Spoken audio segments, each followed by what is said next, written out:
Number 16 national highway 6 पर red colour की Innova में 2 डेड बॉडीज पड़ी हैं।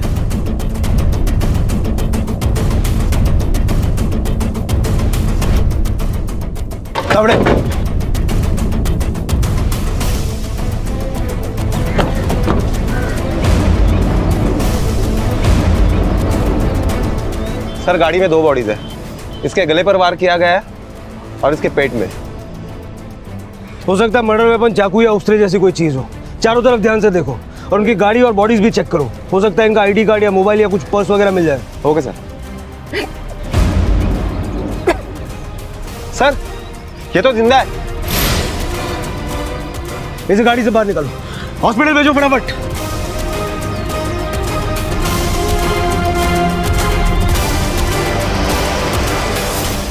सर हमारे लोगों ने पूरा एरिया छान मारा, लेकिन ना तो मर्डर वेपन मिला है और ना ही कोई ऐसा डॉक्यूमेंट जिससे आइडेंटिफिकेशन हो सके, और ना ही दोनों के फोन बरामद हुए हैं। और लोगों से पूछताछ के बाद ये पता चला है कि किसी ने भी क्राइम होते हुए नहीं देखा और ना ही कोई संदिग्ध गतिविधि। अजीब बात है तावड़े, एक वारदात होती है और क्राइम स्पॉट पे कोई भी सुराग नहीं मिलता। क्राइम स्पॉट को फिर से अच्छे से छानो, कुछ ना कुछ तो मिलेगा। उस ड्राइवर का पता चला? नहीं सर, लेकिन हमने आरटीओ से गाड़ी के ओनर के बारे में इंफॉर्मेशन मंगाई है। सर हो सकता है कि मरने वाला ही ड्राइविंग कर रहा हो सकता है। पर फिर वो बंदा पैसेंजर सीट पर क्यों बैठा था? तावड़े इस वक्त हमारे लिए उस गाड़ी की इंफॉर्मेशन और इन दोनों का आइडेंटिफिकेशन बहुत जरूरी है।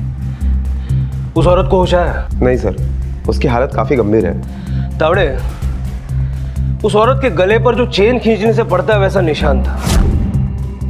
दोनों की बॉडीज पे कोई ऑर्नामेंट्स भी नहीं मिले और गाड़ी के अंदर कोई वैल्यूएबल चीज नहीं है। एक काम करो, उस एरिया के सारे हिस्ट्री शीटर्स को उठा लो। Okay sir. Maharashtra state highway number 6 पर एक लावारिस गाड़ी के अंदर एक आदमी की लाश और मौत से जूझती एक औरत थी। और हैरानी की बात यह थी कि पूरी गाड़ी की छानबीन के बावजूद उन दोनों में से किसी की पहचान से संबंधित कोई सुराग नहीं मिला। दोनों के फोन्स भी गायब थे। कातिल तक पहुंचने से पहले पुलिस के सामने ये चुनौती थी कि वो औरत जो जिंदा बच गई है और वो आदमी जिसकी लाश मिली है, उन दोनों की पहचान करवाना। कौन थे ये दोनों, क्या रिश्ता था इनका आपस में? क्या ये किसी हाईवे रॉबरी का शिकार हुए थे या फिर किसी अपने की रंजिश का? साहब बता, इस कत्ल में और चोरी में किसका हाथ है? नहीं साहब, हमारा हाथ नहीं इसमें। साहब चोरी के बाद आने गए साहब, यहाँ पे मर्डर होते तो पहला हम लोग को खबर मिलता है साहब। इसमें हम लोग का हाथ नहीं साहब, भरोसा रखो। तोड़ो इनको जब तक सच नहीं बोलते।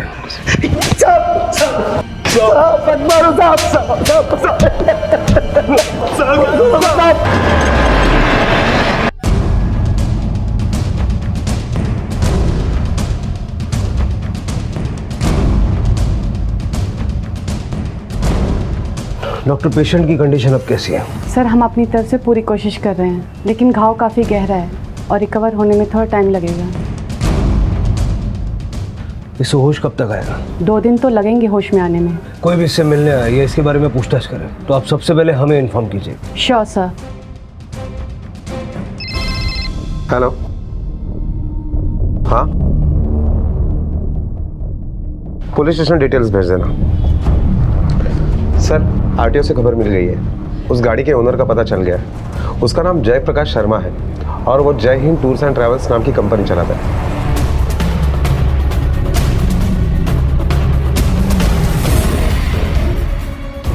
जी हाँ, ये रजिस्ट्रेशन तो मेरी कंपनी की गाड़ी की है। कहाँ है तुम्हारी गाड़ी? गाड़ी तो पार्किंग में ही होगी और अगर कोई ड्राइवर ले गया होगा तो यहाँ पर एंट्री ज़रूर होगी।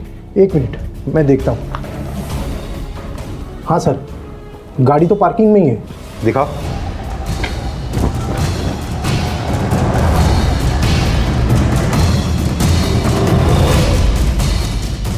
कहाँ गई?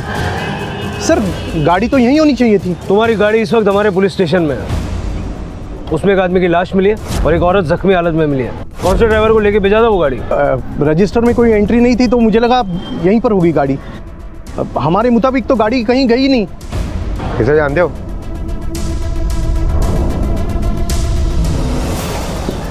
नहीं सर। ये तुम्हारे ड्राइवर्स में से नहीं है?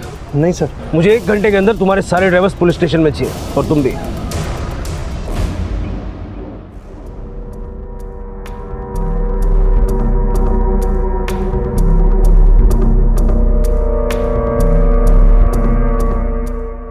तुमने कहा कि तुम्हारे पास 11 ड्राइवर्स हैं, यहाँ तो 9 हैं, बाकी के 2 का है? जतीन और रफीक दोनों यहाँ पर नहीं है सर। जतिन बहुत ही बदतमीज़ आदमी है, एक हफ्ते पहले मुझसे लड़ बैठा। और ये दूसरा रफीक, वो 2 दिनों से ये छुट्टी पर है सर। उसके बेटे की तबीयत ठीक नहीं है तो उसे पैसे का इंतज़ाम करना था, इसलिए गांव चला गया है। इनमें से किसी के पास गाड़ी की चाबी रहती है? नहीं सर, चाबी तो ऑफिस में ही रहती है। बुकिंग होने पर ड्राइवर अपने आप गाड़ी ले जाते हैं। जतिन और रफीक के मोबाइल नंबर और एड्रेस नोट कराओ, और जब तक हम न गए शहर से बाहर मत जाना। फिलहाल जा सकते हो। तावड़े, इन दोनों ड्राइवर के कॉल डिटेल्स निकलवाओ। Yes sir. और उन हिस्ट्री शीटर से कुछ पता चला? नहीं सर, उनकी अच्छी तरह से खातिरदारी की, लेकिन उनका यही कहना है कि ना तो ये काम उन्होंने किया है और ना वो जानते हैं कि ये काम किसने किया है।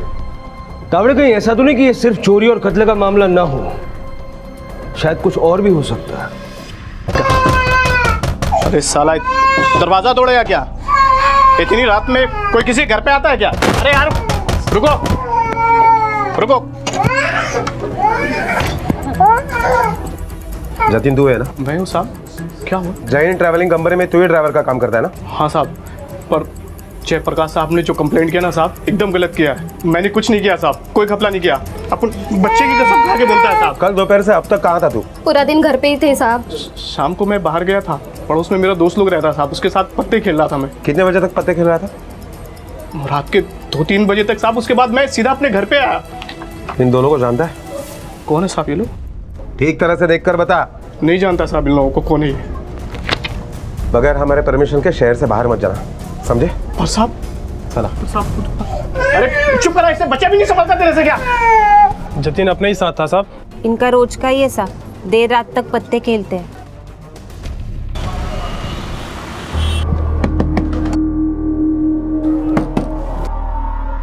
साहब आप? रफी कहाँ है? साहब वो तो घर पे नहीं है, लेकिन बात क्या है? घर की तलाशी लो। साहब लेकिन साहब वो गांव में है, लेकिन हुआ क्या, वो ठीक है ना? कब गया गाँव? साहब 2 दिन पहले, कल तक आने की बात हुई है। गाँव का नाम क्या है? नीम गांव, पुणे के पास में है। किस काम से गया है गाँव? वो पैसों के इंतजाम करने। पैसों का इंतजाम? हाँ साहब, हमारे बेटे के इलाज के लिए।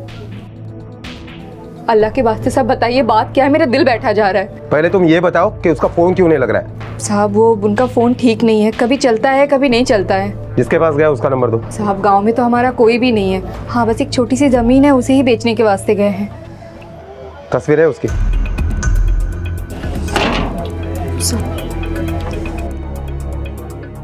तुम कहीं जाना बता, और रफीक से कुछ भी कांटेक्ट होता है तो तुरंत हमें बताना, और उसे ये मत बताना कि हम उसे ढूंढ रहे हैं, वरना रफीक को ही तकलीफ होगी। जी साहब। चला। सर, मैंने निमगा पुलिस स्टेशन से कंफर्म किया है कि रफीक पिछले 2 दिन से अपने गांव में ही है। एक काम करो, उसकी बीवी से कहो कि उसे किसी तरह वापस बुलाए, और फोन अपने किसी आदमी के सामने ही करवाना। Yes sir. और दीपक के घर से मौका वारदात तक के सारे टोल नाकों का सीसीटीवी फुटेज मुझे चाहिए। Okay sir. हेलो, कहाँ हैं आप? जल्दी आ जाइए घर, अली की तबीयत फिर से बहुत ख़राब हो गई है। हाँ जल्दी, दवा दिया है मैंने, लेकिन आप आ जाइए, मुझे कुछ भी समझ में नहीं आ रहा है।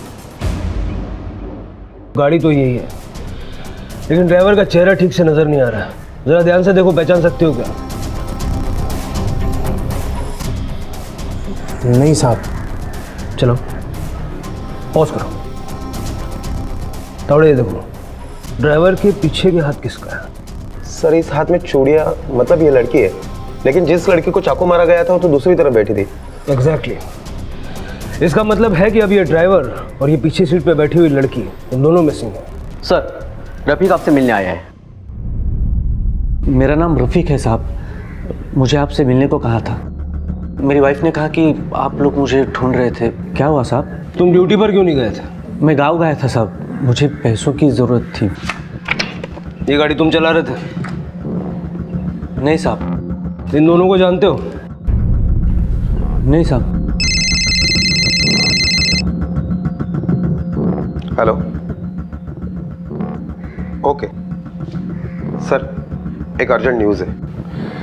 तुम अभी जा सकते हो, बिना हमारी इजाज़त के शहर से बाहर मत जाना। जी। सर उस औरत को होश आ गया है और वो अपने पति और बहन के बारे में पूछ रही है। पति और बहन? इसका मतलब जो सीसीटीवी फुटेज में दूसरी लड़की दिखी थी उसकी बहन है।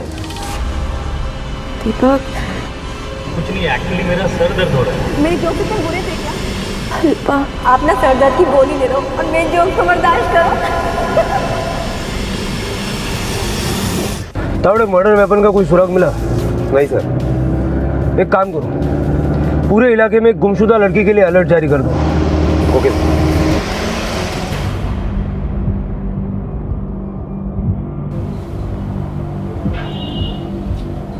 इंस्पेक्टर साहब आए हैं। डॉक्टर जरा 1 मिनट बात करना चाहते हैं। जी जरूर।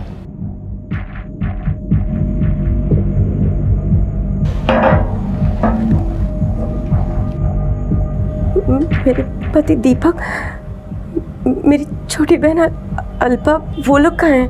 मुझे उनके पास जाना है। वो लोग कहाँ हैं? देखिए, आप पहले शांत हो जाइए। वो लोग ठीक तो है ना? आप कुछ बताते क्यों नहीं है? कुछ जरूरी बातें आपसे करनी है, वो कर लेते हैं। आपके साथ गाड़ी में आपके पति और बहन थे? जी सर, मेरे पति दीपक और मेरी बहन अल्पा। लेकिन वो लोग ठीक तो है ना?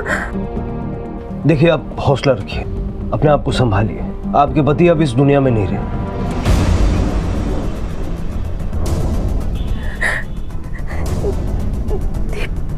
दीपक, दीपक, सर मेरी बहन कहाँ है? वो तो ठीक है ना? वो लोग, उन्होंने उसे तो कुछ नहीं किया ना? सर उसे बचा लीजिए। वो लोग उसे अपने पास लेकर गए होंगे सर। सर प्लीज मेरी बहन को कहीं से ला दीजिए सर। किन लोगों ने? देखिए, आपकी बहन को बचाने के लिए हमें आपकी मदद की जरूरत है। आप मुझे एग्जैक्टली बताइए कि गाड़ी में हुआ क्या था? सर बहुत दिनों बाद मेरे पति ने घूमने का प्रोग्राम बनाया था। मेरे गांव जा रहे थे काबिल, और फिर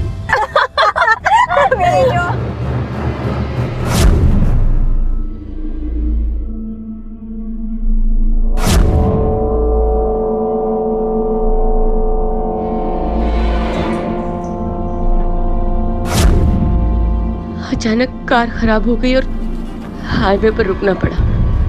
क्या हुआ? पता नहीं क्या हुआ, मैं देखता हूँ जरा। गाड़ी गर्म हो गई है बहन जी, मैं पानी लेके आता हूँ। जी जी बिल्कुल, आपके दिमाग की तरह गर्म हो गई गाड़ी। चुप कर। दीपक, तुम्हारा सर दबा दूं क्या? हाँ दबा दो थोड़ा। जीजू, मैं भी आपका सर दबाऊं क्या? कौन तो? छोड़ो! दीपक,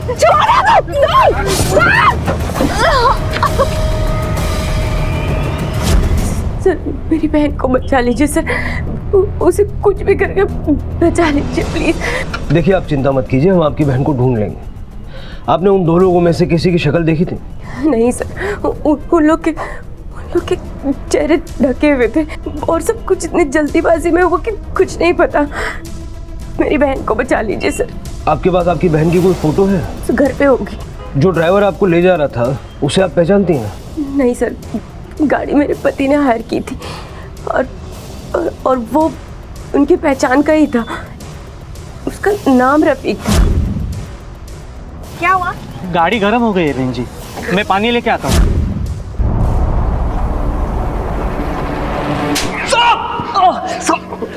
सब मैंने कुछ नहीं किया। सब तू भाग क्यों गया था और झूठ क्यों बोला? बोल। मैं बहुत डर गया था साहब। फटाफट बोला ऐसा, और जो भी बोलेगा सच बोलने का। मैं घर में था साहब। मुझे पैसों की जरूरत थी, इसलिए मैं गांव जाने की तैयारी कर रहा था साहब।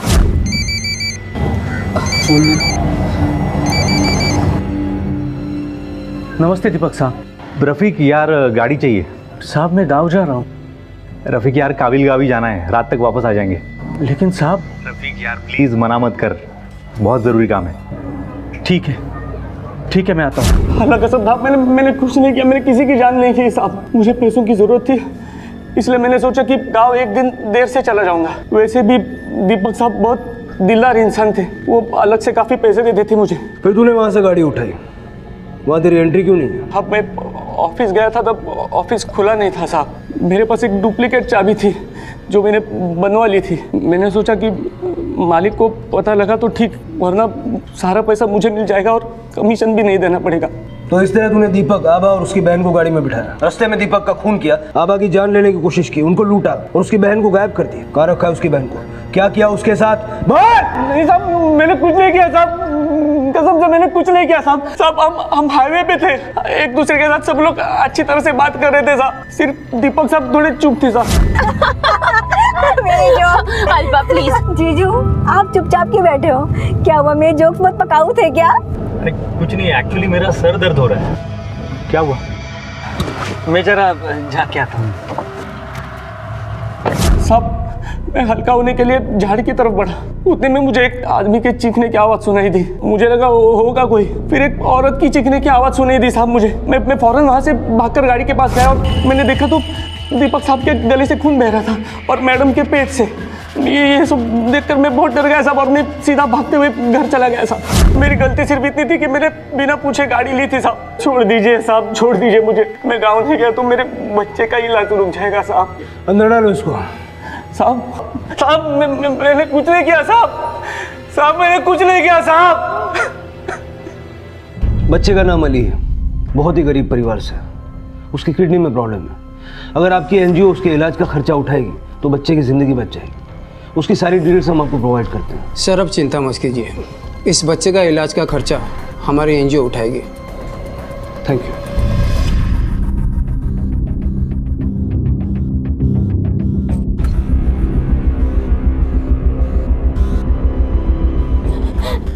नहीं दीपक, तुम ऐसे नहीं जा सकते। दीपक उठो ना, तुम ऐसे छोड़ के नहीं जा सकते। दीपक उठो, दीपक उठो। दीपक नहीं, दीपक उठो ना। दीपक नहीं, तुम ऐसे नहीं जा सकते।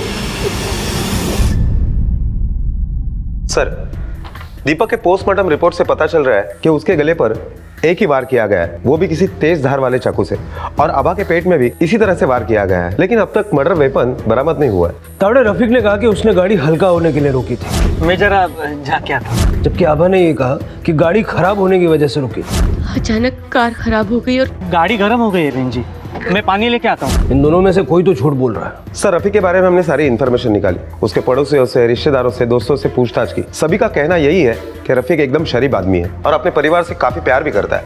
इसका मतलब वो अपने परिवार के लिए कुछ भी कर सकता है और उसे अपने बच्चे के इलाज के लिए पैसों की भी जरूरत थी। हो सकता है उसका इरादा किसी को मारने का न रहा हो, लेकिन प्लान गलत गया और दीपक की जान चली गई। सर, आभा ने कहा कि उनके ऊपर 2 लोगों ने हमला किया और जिन्होंने चेहरे पर कपड़ा बांधा था। सर, हो सकता है कि रफीक ने हल्का होने का बहाना बनाया हो और उनमें से एक रफीक खुद हो और एक उसका दोस्त। लेकिन आभा की बातों पर भी आंख बंद करके विश्वास नहीं किया जा सकता। दोनों में से कोई एक तो झूठ बोल रहा है। अब मुझे ये समझ नहीं आ रहा कि आभा क्यों झूठ बोले। इस आभा की पूरी कुंडली निकालो और उस रफीक के बैंक डिटेल्स भी निकालो। Okay sir. बहुत अच्छे लोग थे तीनों, कभी किसी से कोई झगड़ा नहीं, लड़ाई नहीं। आपस में भी उन तीनों का बहुत प्यार था। जीजा साली कम और भाई बहन ज्यादा लग रहे थे। जल्दी करो, मुझे लेट हो रहा है।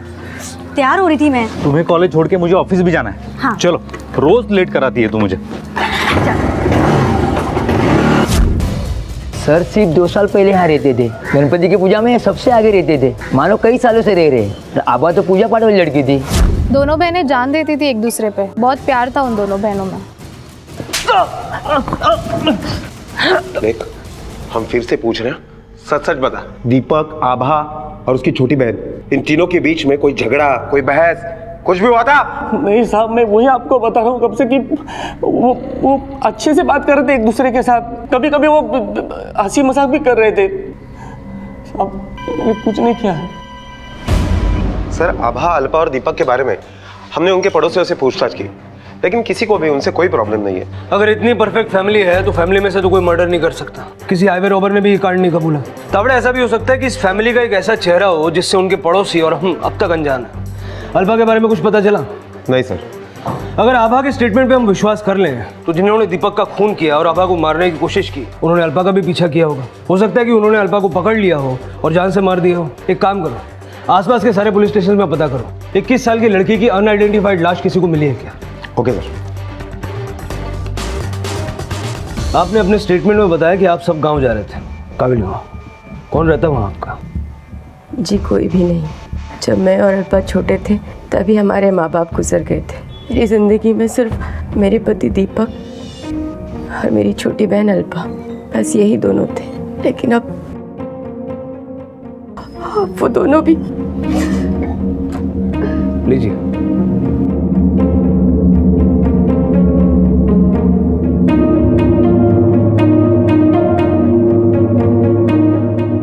बहुत दिनों के बाद दीपक ने घूमने का प्रोग्राम बनाया था सर। वो हमारा गांव देखना चाहता था, वो गलियां देखना चाहते थे जहां हम खेलते थे, जहां हम पैदा हुए थे, हमारा स्कूल, हमारा। आपकी और दीपक की शादी कब हुई? 3 साल पहले। मेरी जिंदगी में दीपक के आने से पहले शादी का कोई इरादा नहीं था सर। मैं अपनी बहन अल्पा के साथ बहुत खुश थी अपनी जिंदगी में, लेकिन दीपक इतने अच्छे इंसान थे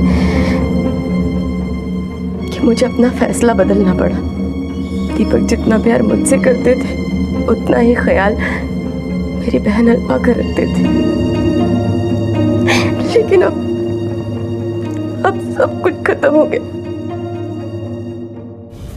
तावड़े, ये फैमिली सिर्फ अपने बचपन की यादों को ताज़ा करने के लिए अपने गांव जा रही थी। ये बात मुझे कुछ अजीब सी लगती है। आभा की बातों पर विश्वास करने से पहले मुझे लगता है उसके गांव जाके पूछताछ करनी चाहिए।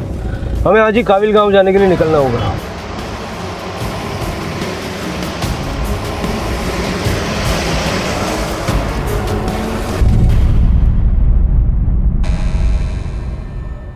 इस आदमी की तो कोई पहचान नहीं है, पर इन दोनों लड़कियों की पहचान है। क्या है, 2 लड़कियां इसी काबिल गांव की रहने वाली है? ये सिर्फ हमारे गांव की रहने वाली नहीं है साहब, बल्कि इनकी तलाश तो हमको भी है। क्या? किस जुर्म में? मर्डर के जुर्म में, और वो भी 1-2 नहीं, 4 लोगों के मर्डर में।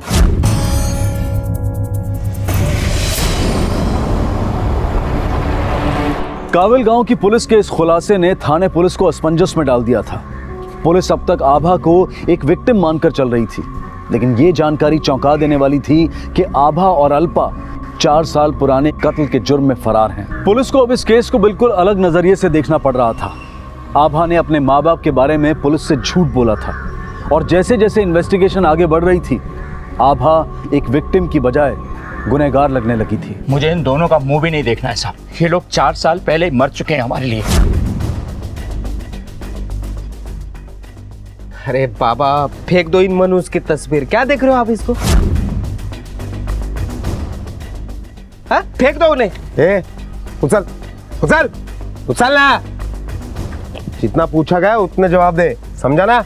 ऐसा क्या हुआ था कि आप अपनी बेटियों से इतनी नफरत करते हैं? साहब, अल्पा की कुछ भी गलती नहीं, वो आभा ने उसे फुसलाया होगा। मैं कसम से बोल रहा हूँ ना। कहते हुए भी शर्म आती है साहब। पूरे गांव में न जाने कितने लोगों से इसने संबंध बना कर रखे थे।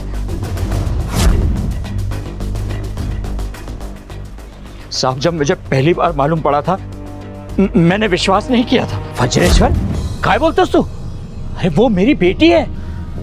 अरे दादा, इसलिए तो मैं तुम्हें बता रहा हूँ, पूरा गांव बातें कर रहा है। तुम्हारी ये आभा न जाने किस किस के साथ में क्या क्या करते रहती है। क्या? अरे वो अपना सुहास है ना, सच्चिदानंद का लड़का, उसके साथ में उसकी कोठरी में जाते समय देखा मैंने। क्या क्या बोल रहे हैं? मैं तो बता भी नहीं सकता कि वहां मैंने क्या देखा। पर ए चुप कर। हाँ, काय बघितलंस तू? हाँ, सांग मला काय बघितलंस? आभा तू चुप कर। काय चुप कर बाबा? कि ये आदमी कुछ भी बोल रहा है, आप सुनते जा रहे। अरे निकल मेरे घर से बाहर, निकल यहाँ से, निकल। साहब, वज्रेश्वर को आभा ने धक्के मारकर निकाल दिया, पर मैंने जब असलियत देखी तो पैरों के नीचे से जमीन निकल गई। मैं भगवान से प्रार्थना करता हूँ साहब कि इस पूरी दुनिया में किसी बाप को वो न देखना पड़े जो मैंने देखा। वो आभा और चक्रधर। मैं तुझे जान से मार दूंगा। पूरे गांव में बर्बाद कर दिया हमारा नाम।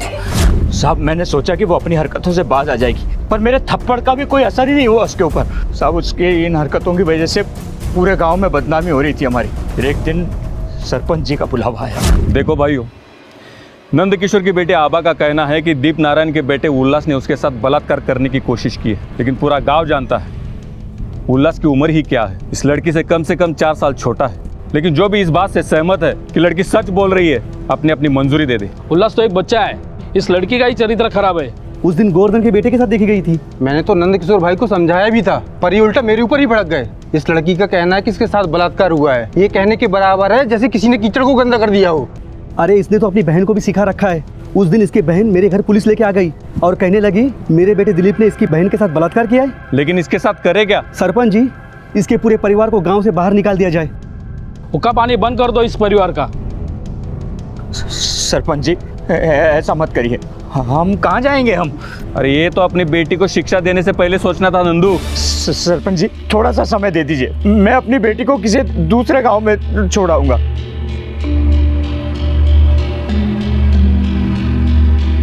ठीक है नंदू, हम तुम्हें 1 हफ्ते का समय देते हैं। इस 1 हफ्ते में अपनी बेटी का इंतजाम तुम किसी दूसरे गांव में करो, नहीं तो पूरे परिवार का बहिष्कार किया जाएगा। तुम्हारे पूरे परिवार के साथ कोई किसी तरह का संबंध नहीं रखेगा, ना कोई किसी प्रकार का लेन देन करेगा। सर पूरा गांव हमारे खिलाफ हो गया था, कोई भी उससे शादी नहीं करना चाहता था। हम लोगों ने जैसे तैसे दूर के गांव में आभा की शादी तय की, पर उस रात जब मैं उसे ये बात बताने के लिए गया तो आभा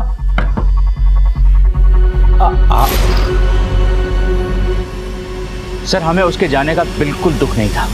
हमने तो सोचा कि बला टली, पर सर वो अपने साथ अल्पा को भी ले गई थी और हमें ऐसा लग रहा था कि कहीं उसे भी वो अपने जैसा ही ना बना दे।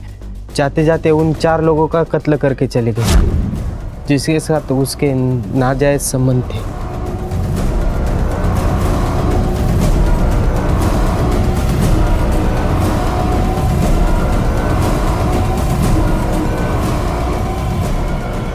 हमारे लिए दोनों मर चुकी हैं। आभा ने भी यही बयान दिया कि उसके माँ बाप मर चुके हैं। सही बोला सर, पर अब कौन सा कांड कर दिया उसने कि आप लोग मतलब पुलिस उसे ढूंढ रही है? आभा के पति का मर्डर हो गया। पति? अरे साहब उसको भी फंसाया होगा, जरूरत पूरी हुए बाद उसको भी मारा होगा। मैं बोलता हूँ ना, आभा पे भी हमला हुआ है। वो दोनों कैसी है? जरा शांत बस, मी बोलतो ना त्यांच्याशी। देखो साहब, वो मरे या जिंदा रहे हमें कुछ फर्क नहीं पड़ता। आभा की जान बच गई है और अल्पा लापता है। कुछ भी पता चले तो तुरंत इन्हें बताइएगा। साहब पूरे गांव में इतनी बदनामी करके गई हैं ये दोनों, किस मुंह से आएंगी घर पर? अगर आप भी गए ना तो मैं उनको जान से मारूंगा। हे, क्या बोला रे? ये दोनों बहनें हैं, अपने घर को माँ बाप को छोड़कर भाग गई थी कोई 4 साल पहले। ये चारों वहीं थे जिनके खिलाफ अल्पा ने रिपोर्ट लिखवाई थी, क्योंकि जिस रात आभा गायब हुई थी उसी रात इन चारों का कत्ल हुआ था। आपको क्या लगता है आभा अकेली इन चारों का मर्डर कर सकती है? ज़रूर सर, क्योंकि चारों शराब के नशे में थे और पोस्टमार्टम रिपोर्ट के हिसाब से चारों ने इतनी शराब पी रखी थी जिसके बाद में किसी का होश में रहना मुमकिन नहीं था। एक बात है जो समझ में नहीं आ रही, वो ये कि शहर में सब लोग आभा और अल्पा की तारीफ करते थकते नहीं, और यहाँ पर सारा गांव उनकी सिर्फ बुराई कर रहा है। इसका मतलब या तो वो शातिर है या फिर शिकार। आपकी मुजरिम हॉस्पिटल में है लेकिन हमारी निगरानी में है। आप अपने केस की इन्वेस्टिगेशन कर लीजिए, फिर इन 4 हत्याओं के लिए कोर्ट से परमिशन लेकर हमें इनको कस्टडी में लेना होगा।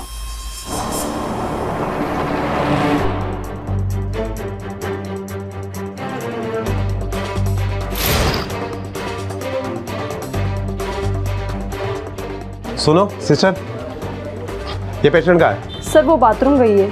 बाथरूम का? या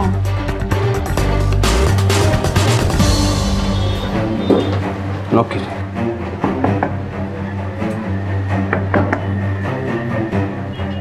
लगता है तोड़ना पड़ेगा।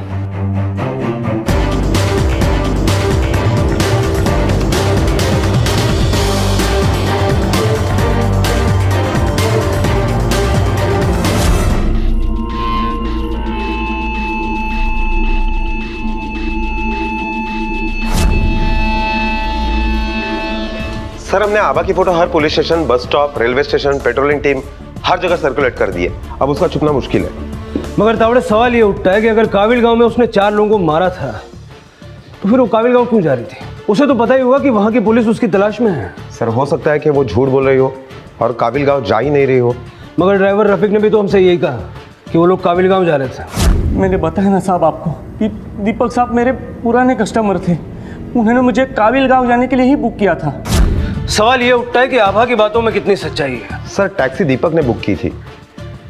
दीपक के परिवार के बारे में कुछ पता चला? हाँ सर, उसकी एक बड़ी बहन है माधुरी। जिसका पता मिल गया है। उससे बात करो। सबसे पहले हमारे लिए ये जानना जरूरी है कि ये दीपक था कौन, और आभा और अल्पा की तलाश बढ़ा दो। जब तक ये 2 महीने हमारी पकड़ में नहीं आती तब तक ये गुत्थी सुलझ नहीं सकती।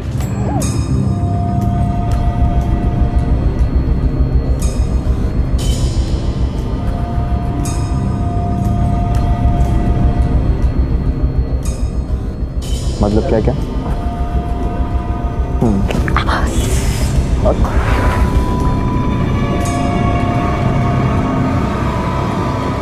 प्रतीक,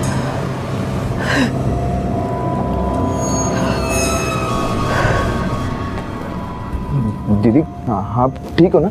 हाँ? रोहन, मैं ठीक हूँ, मैं ठीक हूँ रोहन। ये ब्लड कैसे? हाँ? कुछ नहीं। अल्पा कहाँ है? मैं भी आपसे यही पूछने वाला था कि अल्पा कहाँ पे? मतलब अल्पा तुम्हारे पास नहीं आई? अल्पा जा, भाग, टाइम नहीं है, रोहन के पास भाग जा। रोहन तुम सच कह रहे हो? अल्पा तुम्हारे पास नहीं आई?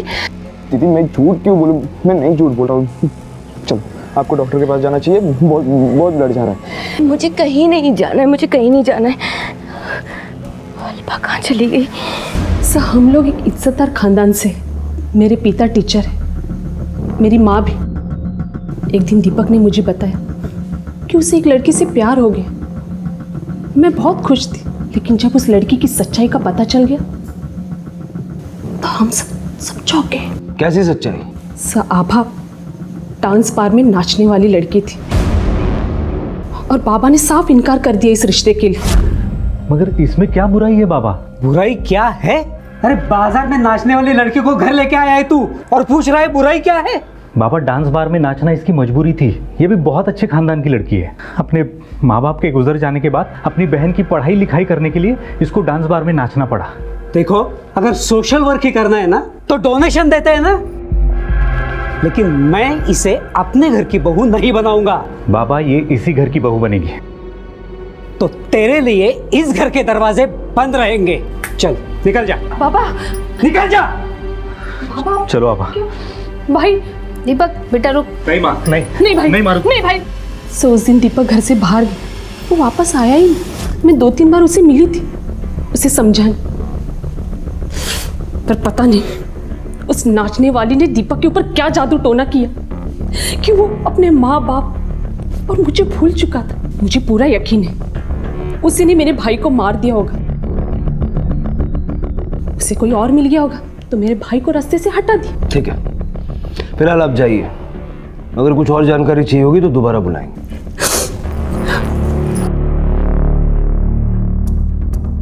तावड़े, अगर इसकी माने तो आभा की जिंदगी में कोई नया आ चुका था और अपने इस नए आशिक के साथ मिलकर उसने दीपक को रास्ते से हटा दिया। हो सकता है। आभा का ट्रैक रिकॉर्ड भी यही कहता है। उसके गांव में भी उसके ऊपर 4 कत्ल करने का इल्जाम है, और वो भी 1-2 नहीं, 4 लोगों के मर्डर में। और वो लोग भी आभा के प्यार में ही पड़े थे। लेकिन इस बार तो आभा को भी चाकू लगा है। हो सकता है उसने खुद ही को चाकू मार लिया हो ताकि उस पर कोई शक न करे। तावड़े, जब तक ये आभा और अल्पा हमें मिल नहीं जाते ना तब तक हम सिर्फ अटकलें लगा सकते हैं। इस आभा के कॉल रिकॉर्ड से चेक करो वो किस किस के टच में थी, और वो जहाँ काम करती थी उस बार में भी जाओ, वहाँ भी पता करो। Okay sir. आराम से, आराम से बैठो। आराम से, आराम से, आराम से। दीदी आप आराम करो, मैं फर्स्ट एड लेके आता हूँ। नहीं रोहन, मुझे कुछ भी नहीं चाहिए। मुझे हाँ दीदी, मुझे अल्पा। आप आराम करिए। रोहन तुम बात समझने की कोशिश नहीं कर रहे हो। अल्पा ने आज तक मेरी बात टाली नहीं है। फिर मैंने उससे कहा था कि सीधा भागकर तुम्हारे पास है तो वो यहाँ आई क्यों नहीं? कहाँ है वो? किसी मुसीबत में फंसी है। दीदी प्लीज, हाँ आराम से, प्लीज। दीदी लेकिन हुआ क्या था? सर दीपक और आभा के बीच कोई परेशानी नहीं थी। आभा का किसी और से कुछ सवाल ही नहीं उठता सर। वो एक बार यहाँ से चली क्या गई साहब, पीछे पलटकर देखा तक नहीं उसने। बड़ी किस्मत वाली थी जो दीपक जैसा पति उसे मिल गया। रोहन, क्या तुम अल्पा के किसी ऐसे दोस्त को जानते हो जहाँ वो जा सकती है? नहीं दीदी, दीदी हमें डॉक्टर के पास चलना चाहिए। नहीं रोहन, मुझे भी कहीं नहीं जाना है, मुझे अभी अल्पा को ढूंढना है। और अगर मैं वहाँ हाँ दीदी ठीक है, हम दोनों मिलकर उसे ढूंढते हैं, लेकिन प्लीज अभी आराम करो प्लीज। मैं आपके लिए दवाई लाता हूँ और कपड़े भी, प्लीज आप आराम कीजिए प्लीज। हाँ सर, हमने आभा के कॉल रिकॉर्ड्स निकलवाए, जिससे पता चला है कि वो 3 नंबर पर रेगुलर कॉल किया करती थी, दीपक, अल्पा, और तीसरा नंबर किसी रोहन के नाम पर रजिस्टर्ड है। हम दीपक के बारे में काफ़ी कुछ जानते हैं, आभा के बारे में भी जानते हैं, लेकिन अल्पा, हो सकता है ये मामला घर का ही हो। शायद दीपक और अल्पा के बीच में कुछ रहा हो, उसी ने ये सब कुछ किया और इसीलिए भाग गई। शायद आभा अपनी बहन को बचाने के लिए झूठ बोल रही हो। इस अल्पा के बारे में पता करो, उसके जन्म से लेकर के लापता होने तक की सारी कहानी पता करो, और ये रोहन कौन है ये भी पता करो, और ये भी पता करो कि उसका आभा के साथ क्या संबंध है। Okay sir. सर, अल्पा के बारे में सारी जानकारी इस फाइल में। बहुत ही खुशमिजाज और हंसमुख लड़की थी, और सर उसके भी कॉल रिकॉर्ड में ये रोहन का नंबर मिला है। ये वही रोहन है क्या जिसका आभा के कॉल रिकॉर्ड्स में भी जिक्र हुआ था? हाँ सर, और इस रोहन और अल्पा के बारे में पूरा कॉलेज जानता है। अल्पा के मोबाइल से उसकी फैमिली और फ्रेंड्स के अलावा खास करके इस रोहन के मोबाइल पर काफ़ी बार फ़ोन किया गया है। इस रोहन का एड्रेस मिल गया है सर। लगता है रोहन का इस फैमिली में काफ़ी आना जाना था, ये हमें कोई अंदर की इन्फॉर्मेशन दे सकता है। बुलाओ इसको। Okay sir. सर बोलो। सर मेरा नाम रोहन है, दीपक भैया के केस के बारे में मैं कुछ बताना चाहता हूँ। क्या नाम बताया तुमने? सर रोहन। मेरे साथ चलो। हाँ चलो। क्या बताना चाहते हो? सर मैं और अल्पा एक दूसरे से बहुत प्यार करते हैं, और मैंने दीपक भैया के बारे में सुना तो मुझे बहुत अफसोस हुआ, और मैंने ये भी सुना है कि दीपक भैया का मर्डर अबादी ने किया है। सर मुझे नहीं लगता कि आबादी ऐसा कर सकती है, मुझे पूरा भरोसा है सर। सर मुझे लगता है कि हमें उनकी मदद करनी चाहिए। अभी वो मेरे घर पर है, उनको डॉक्टर की ज़रूरत है सर।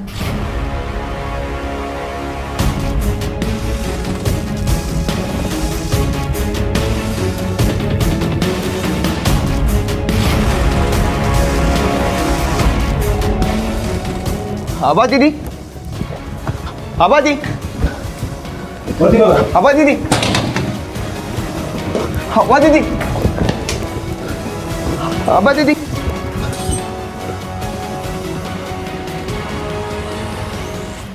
सर यही थी वो। तुम्हें उसी वक्त हमें फोन करना चाहिए था जब आभा यहाँ आई थी। कब आई थी यहाँ? सर बस 2 दिन पहले मेरे रेस्टोरेंट में आई थी, जहाँ पे मैं काम करता हूँ सर। सर उनकी तबीयत बहुत ख़राब थी, तो मैंने उनको घर पे लाया। उनको बोला भी कि पुलिस स्टेशन में जाके कंप्लेंट करते हैं, लेकिन वो मान नहीं रही थी सर। फिर उनको मैं बिना बताए मैं आपके पास आया। ऐसा कोई है जहाँ वो जा सकती है? उसका कोई दोस्त या रिश्तेदार? नहीं सर, उनका कोई दोस्त या रिश्तेदार नहीं है, मतलब मुझे सिर्फ अल्पा और दीपक भैया मालूम है बस। अब अगर आभा यहाँ आए या उसकी कोई भी इन्फॉर्मेशन मिले तो तुरंत हमें बताना। तावड़े, इमीडिएटली एक सर्च टीम आभा की तलाश में लगा दो। मुझे नहीं लगता इस हालत में वो ज़्यादा दूर तक जा सकती है। Okay sir.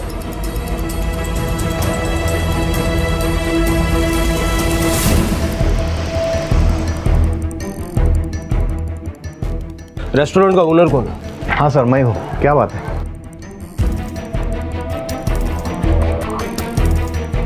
हाँ साहब मैं इसे जानता हूँ, ये रोहन की गर्लफ्रेंड की बहन है। ये तो 2 दिन पहले आई थी। तभी तो मैं सोचूं कि रोहन छुट्टी लेकर जल्दी क्यों चला गया। हाँ लेकिन उसकी तबीयत थोड़ी खराब थी। पर बात क्या है सर? आपको सारी बातें जल्दी पता चल जाएंगी। Thank you. तावड़े, ये तो कंफर्म हो गया कि आभा रोहन से मिलने आई थी, यानी अल्पा ने रोहन के साथ मिलकर कुछ किया हो। ये पॉसिबिलिटीज कम है। ओके सर, जिस जगह हमें दीपक और आभा कार में जख्मी हालत में मिले थे, वहां से 1 किलोमीटर की दूरी पर खून लगा हुआ चाकू मिला है। हो सकता है ये इसी केस का मर्डर वेपन हो।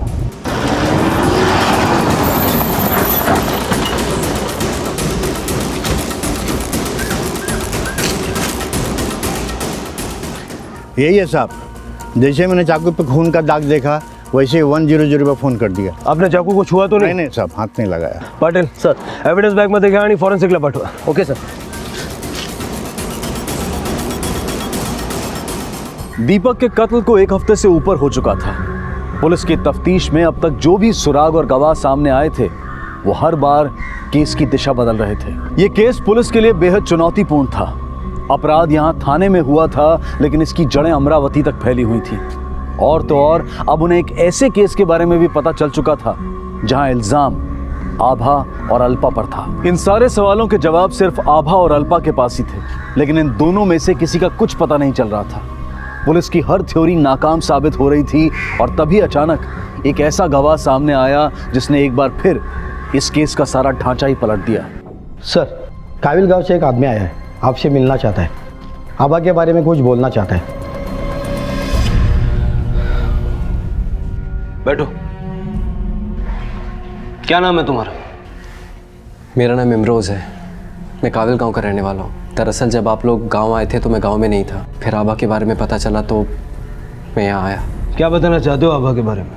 सर, मैं आभा से प्यार करता हूँ और हमेशा से उससे प्यार करता रहा हूँ। अभी तक आप लोगों ने आभा के बारे में जो कुछ भी सुना है वो सब झूठ है। सच क्या है मैं आपको बताता हूँ।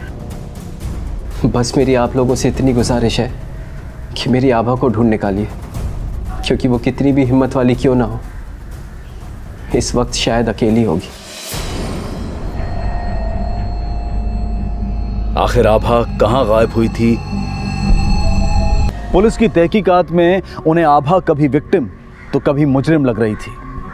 आभा के परिवार वाले और काबिल गांव के लोगों को छोड़कर थाने में आभा के घर के आसपास रहने वाले सभी लोगों ने आभा की बहुत तारीफ की थी, लेकिन हालात आभा को संदिग्ध बना रहे थे।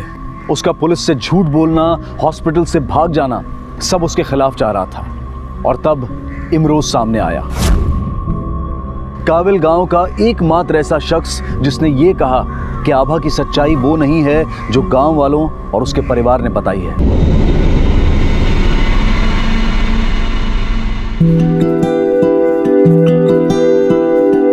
रोहन, जा जाके सो जा। मम्मी, तुम भी चलो ना, नींद नहीं आती। नहीं बेटा, मुझे बहुत काम करना है ना, तुम जाओ जाके सो जाओ, मैं आती हूँ। मम्मी, तुम भी चलो ना। पहले मम्मी की मदद करो फिर मम्मी आएंगी। क्या? ये लो, प्लेट लो और इसे साफ करो। लो। हाँ, मम्मा मुझे थोड़ी थोड़ी नींद आ रही है। अच्छा, शैतान बच्चा। हाँ, नौटंकी। जाओ जाके सो जाओ, मैं आती हूँ।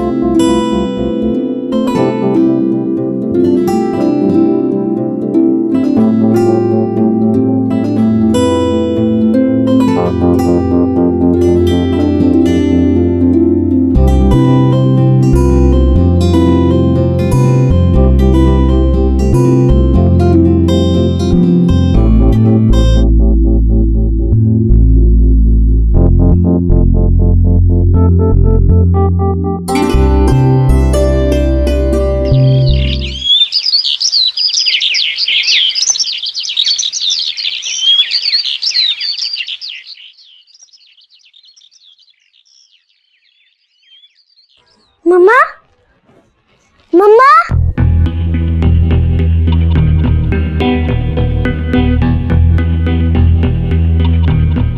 वॉचमैन, वॉचमैन उठो।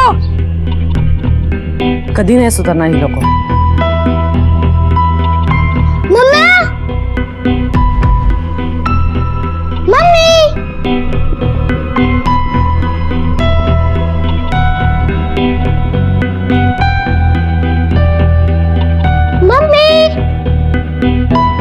मम्मी,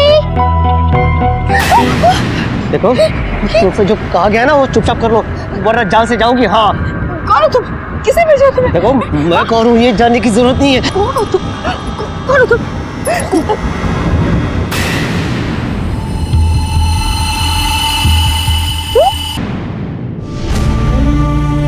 मम्मी, मम्मी उठो।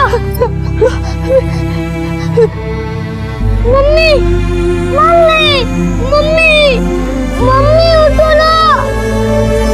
मम्मी। एक साधारण सी सोसाइटी जहां लोग बड़े आराम से रह रहे थे।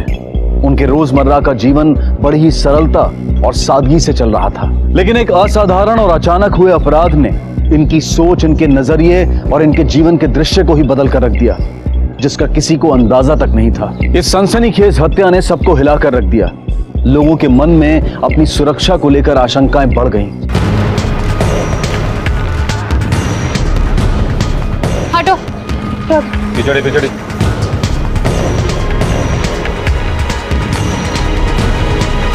इतने सारे चाकू के घाव से बॉडी को छलनी कर दिया। सर देखिए, बॉडी पे ना ही कोई चेन है और ना ही कोई रिंग है। लगता है सब लेकर भाग गया वो, और कोई फोन भी नहीं है आसपास। लगता है कातिल ने चोरी के इरादे से हमला किया होगा। यहाँ कोई सीसीटीवी नहीं है? जी नहीं, अभी तक तो नहीं है। आप कौन? जी मैं इस सोसाइटी की सेक्रेटरी हूँ और सीसीटीवी कैमरा लगवाने के लिए हम लोगों की मीटिंग चल ही रही है। आप जानती हैं? जी हाँ, यहाँ आसपास में हर कोई एक दूसरे की फैमिली को जानता है। प्रेरणा, इस इलाके के जितने भी चेन स्नैचर हैं उन सब की फोटो यहाँ आसपास के सभी लोगों को दिखाओ।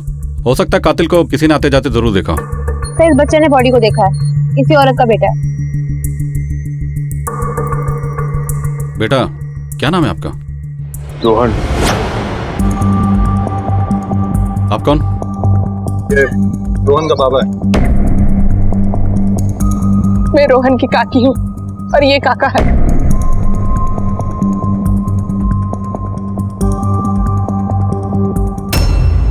प्रेरणा, इनके संभालने तक पड़ोसी और सोसाइटी के बाकी लोगों से पूछा शुरू कर दो। सर। पुलिस ने आसपास बारीकी से पूछताछ शुरू की और सामने आई ऐसी जानकारी जिससे केस की तहकीकात को नई दिशा मिली। रोज सुबह पेपर डालते वक्त दिखते थे वॉकिंग करते हुए, पर कभी साथ नहीं दिखे। मैडम आगे आगे और साहब पीछे पीछे। मैम बहुत अजीब थे वो दोनों। यहाँ आने वाले रेडी वाले, दूध वाले सबके नाम नंबर नोट करो। और तुम कहाँ थे जब ये हादसा हुआ? सो रहे थे क्या? सोया नहीं था मैम साहब, मैं तो जग रहा था। पंप रूम में पानी चालू करने के लिए गया था। अच्छा एक बात बता, ये हेमा का रोज इसी वक्त पर वॉक करती थी? जी हाँ। हमें लगता है आपकी पत्नी हेमा की हत्या गहने छीनने की वजह से हुई थी। उनके सारे गहने मिसिंग हैं। क्या वो बहुत महंगे गहने पहना करती थी? नहीं, कुछ खास नहीं। वही मामूली जो औरतें पहनती है रेगुलर, मंगलसूत्र, कान की बाली वगैरह। कुछ बड़े गहने नहीं थे उसके पास। हमें हेमा जी की चीजें चेक करनी है। सुनीता। Yes sir.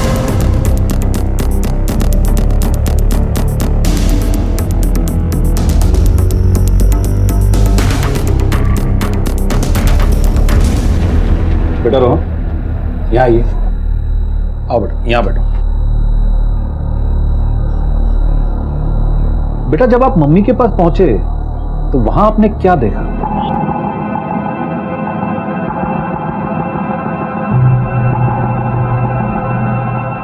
डरो मत बेटा, बताओ क्या देखा आपने?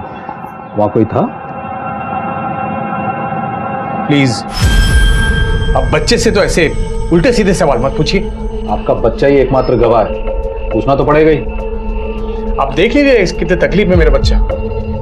भगवान के लिए इसे टॉर्चर मत कीजिए। आप अपना काम कीजिए प्लीज।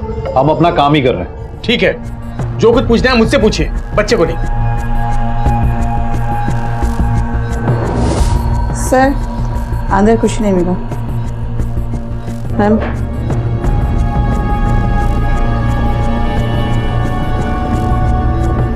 ठीक है, चलो।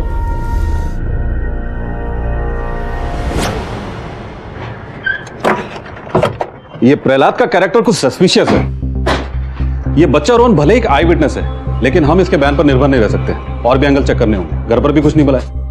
ज्यादातर चेन स्नैचर चेन खींचने के बाद भाग जाते हैं, लेकिन इसने तो मर्डर कर दिया।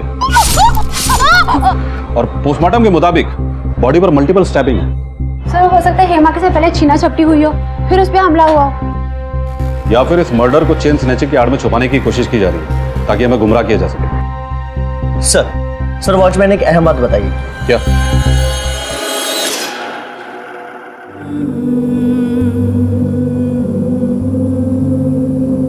क्या कर रहे हो रोहन? वाह कितनी अच्छी पेंटिंग बनाई है तुमने रोहन। ये कौन है? और ये? अच्छा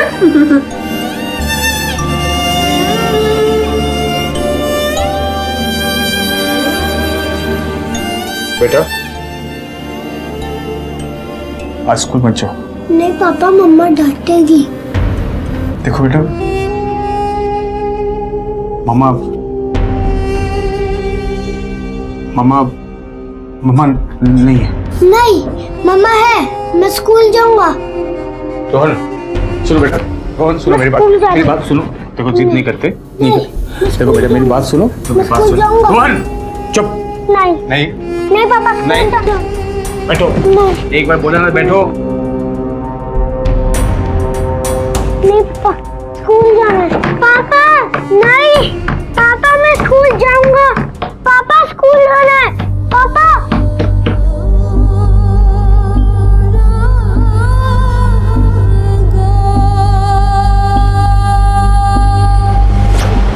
आप कंप्यूटर हार्डवेयर इंजीनियर हैं, कैसा चल रहा है आपका काम?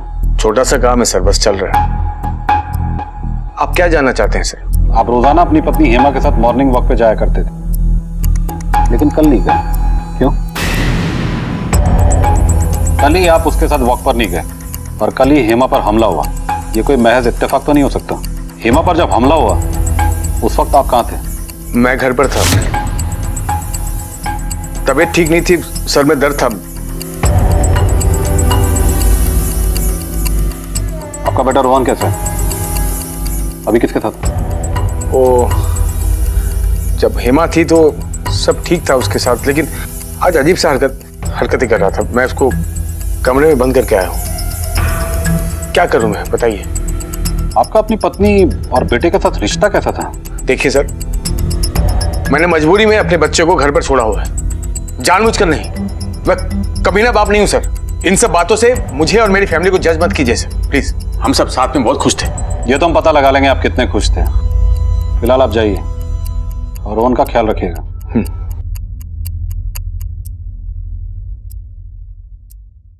सर, प्रहलाद और हेमा के रिश्ते में मुझे कुछ गड़बड़ लग रही है, क्योंकि उसने एक भी सवाल का जवाब खुल के नहीं दिया। इसने अपने बेटे से भी पूछताछ करने नहीं दी और घर पर भी रोहन की ड्राइंग में रोहन के साथ सिर्फ उसकी माँ थी, बाप तो कहीं दिखा नहीं। एक काम करो, आसपास के सभी लोगों से इसके बारे में पूछताछ करो, इसकी कॉल डिटेल निकालो, बैंक स्टेटमेंट निकालो, पता करो इसका किसी के साथ कोई चक्कर वगैरह तो नहीं था, कि ये वाकई खुश था या फिर। सर, चेन स्नैचर्स को भी इंट्रोगेशन में रखा है। गुड, चलो। पुलिस ने एरिया के सभी चेन स्नैचर्स को घेरा, लेकिन अब भी उनके हाथ कोई सुराग नहीं लगा था।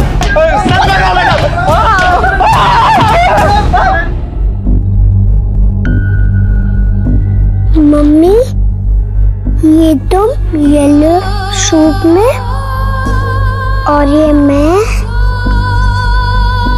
और ये वो।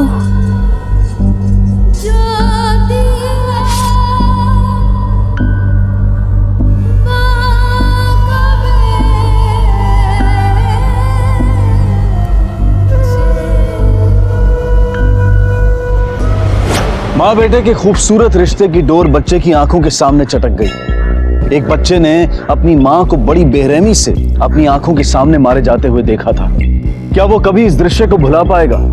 इस सदमे से उसकी मानसिक स्थिति क्या होगी?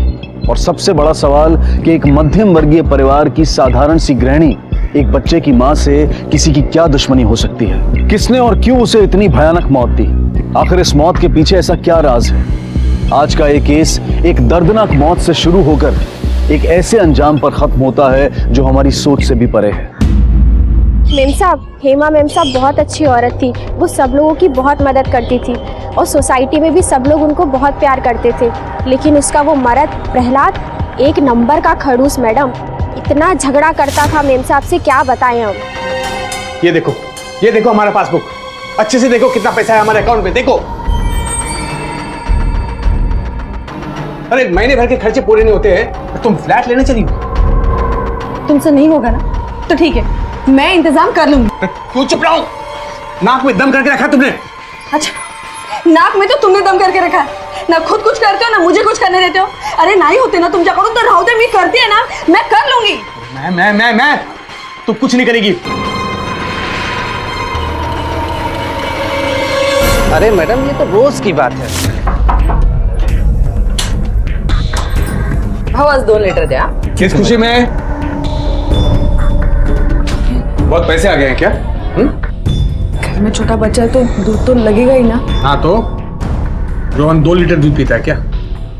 तुम शांत हो ना, 2 मिनट थांबा। दूध कुछ नहीं, दूध चलो निकलो।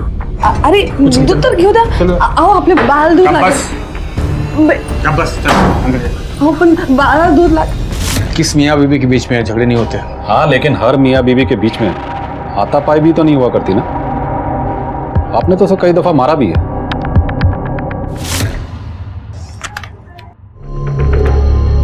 तुम्ही बोलला होता ना की जेवण झाल्यावर बोलायचं?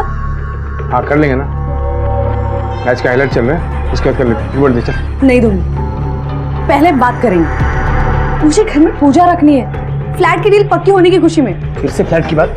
फिर से? हाँ, क्योंकि मैं अपना खुद का घर लेना चाहती हूँ। मैं नहीं चाहती कि रोहन किराए के घर में अपनी परवरिश पूरी करे। तो पागल हो गई है क्या? कितनी बार एक ही बात समझा तुझे? हमारे पास पैसे नहीं है फ्लैट खरीदने के, समझी तू? तुम पैसों की टेंशन मत लो, मैंने इंतजाम कर लिया है। अच्छा, कहाँ से किया इंतजाम? हाँ, कहाँ से लाई तुम? बैंक लूटा है क्या? किसी घर में चोरी की है क्या? कहाँ से किया है? तुम्हारे बस की नहीं है तो मैं कर लूंगी। बार बार एक ही बात सुन के आदमी तंग नहीं होगा क्या? आपकी पत्नी हेमा यही फ्लैट खरीदना चाहती थी? हाँ, मैं भी चाहता था, लेकिन मेरे पास पैसे नहीं थे। हेमा ने लेन देन की भी बात कर ली बिना मुझसे पूछे। ये फ्लैट है किसके नाम पे? मेरे बड़े भाई कमलेश और भाभी जया के नाम पे। इस प्रहलाद पे वॉच रखो, अपने कांस्टेबल यहाँ पे तैनात करवा दो और उसकी हर एक्टिविटीज पर नजर रखो। सर, इंक्वायरी में पता चला है कि हेमा वर्किंग वीमेन तो नहीं थी। सिर्फ फ्लैट खरीदने के लिए इतने सारे पैसे वो कहाँ से लाने वाली थी? यही तो हमें पता लगाना। चलो।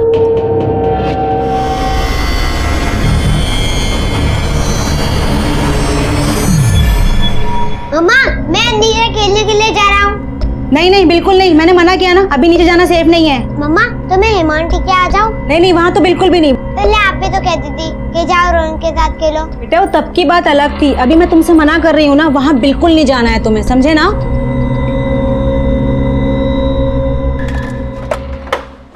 सर, हेमा के फोन रिकॉर्ड्स आ गए हैं। लगता है अपनी सोसाइटी में बहुत ही पॉपुलर थी वो, क्योंकि फोन रिकॉर्ड में सिर्फ और सिर्फ सोसाइटी मेंबर्स के ही नंबर है, ना ही किसी लोन वाले का, ना ही किसी देनदार का। कहीं ऐसा तो नहीं हेमा का कोई चाहने वाला हो और शायद वही झगड़े की असली वजह? क्योंकि हेमा जिस किसी से भी फ्लैट के लिए पैसे लेने वाली थी वो उससे पर्सनली तो जरूर मिली होगी। एक काम करो, हेमा का बैंक अकाउंट चेक करो। सर। मम्मी, आज कोई नहीं है मेरे साथ खेल रहा, आप खेलोगे? हाँ हाँ बिल्कुल बिल्कुल, आप चिंता मत कीजिए, आप जाइए आराम से। अरे रोहन बेटा, यहाँ क्या कर रहे हो? अरे वाह, बहुत अच्छी ड्राइंग बनाई है। ये लो चॉकलेट खाओ, आंटी के हाथ से एक चॉकलेट तो बनता है। रोहन, तू काय करतोय ते? अकेला है यहाँ पे? चल घर पे चल। तेरे बाबा कहाँ है?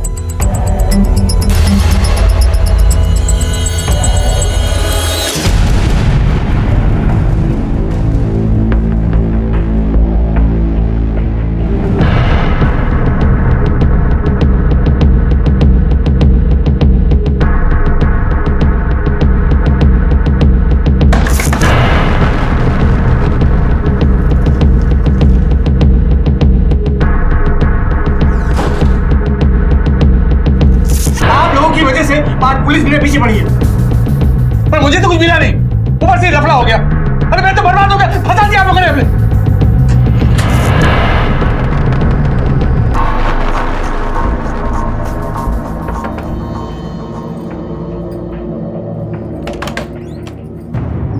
जया जी, हमें आपसे कुछ बात करनी है। आइए। ये प्रहलाद से किस बात को लेकर आपका झगड़ा हुआ था? क्या ये झगड़ा अभी भी है? तेरे घर के अंदर पुलिस, तूने बुलाया ना? वो प्रहलाद के बारे में पूछ रहे हैं।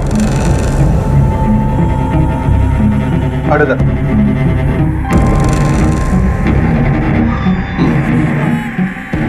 आपने बताया नहीं प्रहलाद से किस बात को लेकर आपका झगड़ा हुआ था?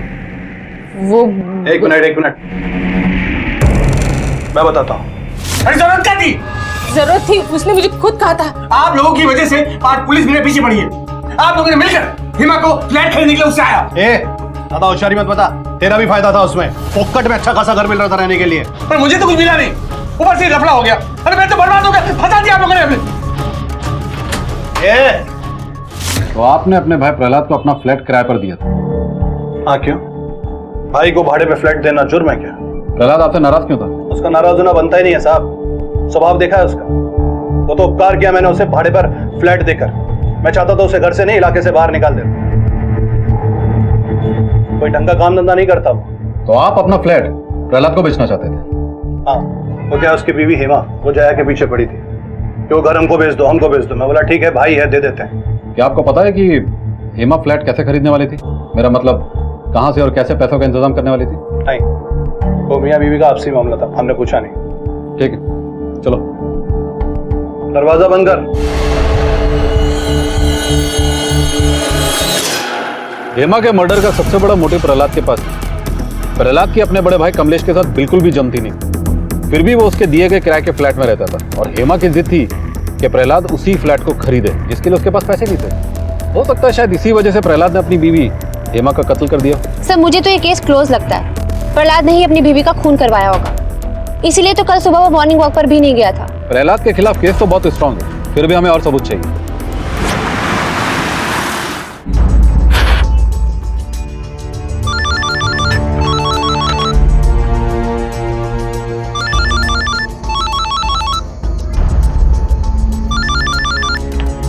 हेलो, हाँ आई बोल। नहीं नहीं नहीं नहीं, तुम लोगों को गांव से उठकर आने की जरूरत नहीं है। नहीं, मैं यहाँ पर सब संभाल लूंगा, मुझे किसी की मदद की जरूरत नहीं है। और सुन, हेमा के माँ बाप को बोल देना यहाँ नहीं आने, ठीक है? ठीक है, रखता हूँ, चल।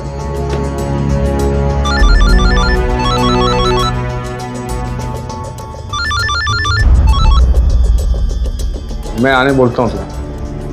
नहीं, पुलिस इन्वेस्टिगेशन चल रही है। हाँ, अगर जरूरत पड़ी तो बुलाऊंगा। नहीं, अभी मत आओ। Thanks for calling.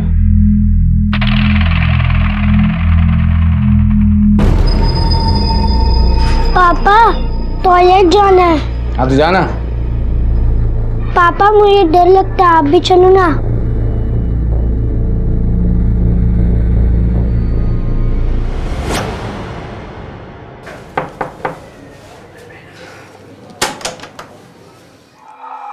ये रोहन और आपके लिए कुछ खाना लाई हूँ मैं। कहाँ है रोहन? नजर नहीं आ रहा है। बहुत मिस कर रहा होगा ना अपनी मम्मा को वो। मैं थोड़ी देर उसके साथ बैठूं, शायद उसको अच्छा लगे।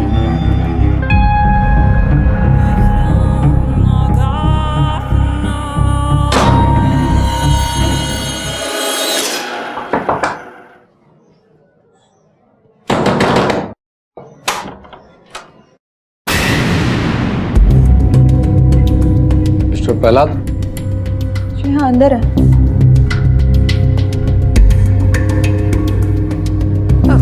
मैं बाद में आती हूँ। वो मेरी बीवी की जानने वाली थी वो। आई बैठी। कहीं ऐसा तो नहीं आपने किसी और के चक्कर में आकर अपनी पत्नी हेमा को मरवा डाला? ये कैसी बात कर रहे हैं सर आप? चलिए कुछ और बात करते हैं। हेमा ने आपको बताया था कि उसने घर खरीदने के लिए पैसों का इंतजाम करने जा रही है, लेकिन ये बात वाकई आपको पता नहीं थी कि वो कहाँ से पैसों का इंतजाम करने जा रही है? हाँ, मैं नहीं जानता था कि वो कहाँ से लाने वाली थी। उसकी डील थी, उसकी प्रॉब्लम थी। आपकी पत्नी को बड़ी बेरहमी से मार डाला गया, गहने चुरा लिए गए। आपकी पत्नी कहीं नौकरी नहीं करती, लेकिन फ्लैट खरीदने के लिए 40 लाख रुपए का इंतजाम करने जा रही थी और आपको कुछ नहीं पता। मिस्टर प्रहलाद, आपके बच्चे ने शायद आपकी बीवी को मरते हुए देखा है। हम उससे पूछताछ करना चाहते हैं, लेकिन आप हमें पूछताछ करने नहीं दे रहे। मुझे तो शक है कि आप जानबूझकर हमें कोऑपरेट नहीं कर रहे। मुझे तो लगता है आप खुद उसकी हत्या में शामिल हैं। रोहन बेटा, आप बताओगे आपकी मम्मी को किसने मारा? वो कैसे गिरी? देखो बेटा, अगर आप हमें बताओगे ना वो कैसे दिखता था, तो हम ना उसकी एक बहुत अच्छी सी पेंटिंग बनाएंगे, एक ड्राइंग बनाएंगे, जैसे आप बनाते हो ना इतनी अच्छी ड्राइंग।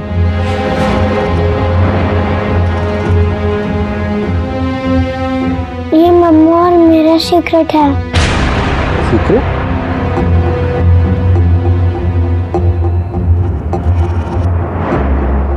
बेटा आप जानते हैं, हमारा एक दोस्त है, वो बहुत ही अच्छी ड्राइंग बनाता है।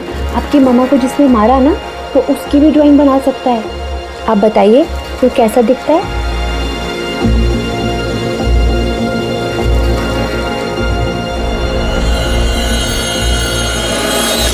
रोहन को पक्का मालूम है कि कातिल कौन है, और उसने शायद क्राइम होते हुए भी देखा है, लेकिन प्रहलाद को डर है कि रोहन अपना मुंह ना खोले।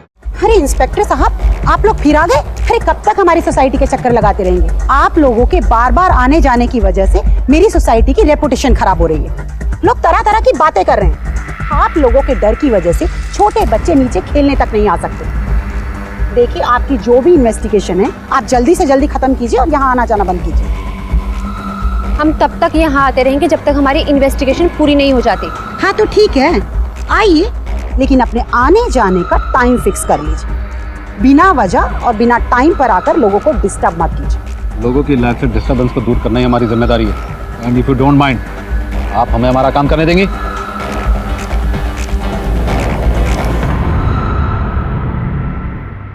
सर, रिसेंटली हेमा के अकाउंट में किसी दिनेश मल्होत्रा ने 2 लाख रुपए ट्रांसफर किए। 2 लाख रुपए? चलो दिनेश मल्होत्रा से पूछताछ करते हैं। मेहरबानी की बचत की।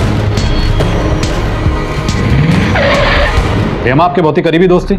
जी नहीं सर, मैं तो बस उसे जानता था, अच्छी औरत थी। लेकिन हमें तो पता चला कि आप और हेमा अक्सर मिला करते थे। नहीं सर, हम कभी कभी मिलते थे। अगर तुम उससे कभी कभी मिलते थे और कोई खास जान पहचान नहीं थी, तो तुमने उसके अकाउंट में 2 लाख रुपए क्यों ट्रांसफर करवाए? असल में सर, सोसाइटी में इलेक्शन होने वाला है। हेमा जी सेक्रेटरी के लिए खड़ी थी। पिछले 4 साल से वो बददिमाग औरत अरुंधति सेक्रेटरी बनी बैठी है। मेरी सोसाइटी का नाम खराब हो रहा है। उसकी खुद की स्टेट एजेंसी है, इसलिए सोसाइटी में उसकी मोनोपोली है। लेकिन आपको इससे क्या फायदा नुकसान था? सर, मैं भी एक स्टेट एजेंसी के लिए काम करता हूँ। अगर वो इलेक्शन जीत जाती तो मेरा बिजनेस लॉस हो जाता, इसलिए मैं हेमा जी को टिप देता रहता था। टिप? जैसे वो 2 लाख रुपए? मैडम जी, अगर हेमा जी इलेक्शन जीत जाती हैं तो 2-3 प्रॉपर्टी डील्स में मेरे 2 लाख कवर हो जाते हैं। ये तो सिर्फ इन्वेस्टमेंट था इलेक्शन के खर्चे के लिए। लेकिन एक बात समझ में नहीं आई, अगर ये रिलेशनशिप सिर्फ प्रोफेशनली थी तो फिर इतना सीक्रेट क्यों? आप दोनों ने कभी कॉल तक नहीं किया एक दूसरे को? एक्चुअली सर, मेरी बीबी मुझ पर बहुत शक करती है, इसलिए मैं कभी हेमा जी को फ़ोन नहीं करता था। सेक्रेटरी बनने के लिए फ्लैट की ओनरशिप जरूरी होती, इसलिए दिनेश मल्होत्रा से पैसे लेकर हेमा फ्लैट खरीदने वाली थी और दिनेश मल्होत्रा की वाइफ को बताने के डर से वो उसे ब्लैकमेल कर रही थी। हो सकता है शायद इसी वजह से तंग आकर दिनेश मल्होत्रा ने ही हेमा का कत्ल करवा दिया। अगर हेमा सोसाइटी इलेक्शन अरुंधति के खिलाफ लड़ने वाली थी तो ये अरुंधति भी शक के दायरे में आ जाती। इस अरुंधति और मल्होत्रा दोनों पर कड़ी नजर रखो। सर। हेलो, ठीक है सर, क्राइम सीन से लापता हेमा का फोन कुछ देर पहले स्विच ऑन हुआ है। लोकेशन अहमदनगर। कातिल या तो फोन वहां लेकर गया या फिर उसने फोन किसी को बेच दिया। एक काम करो, अपनी एक टीम जांच के लिए अहमदनगर भेजो। सर।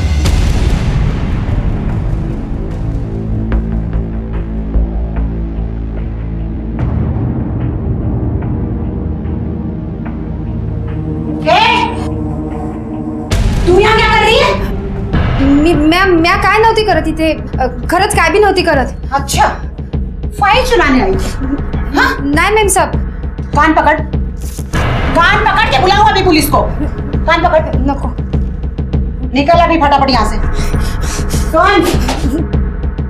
उन लोगों को कह देना कि ज्यादा ओवर स्मार्ट बनने की जरूरत नहीं है, समझी? चल भाग अभी इधर से। भाग अभी। होय मैम साहब।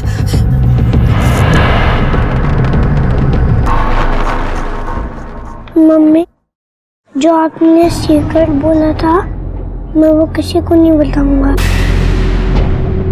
प्रॉमिस। बस तुम जल्दी से आ जाओ प्लीज। रोहन बेटा, चलो खाना खा लो। खाना खा लो।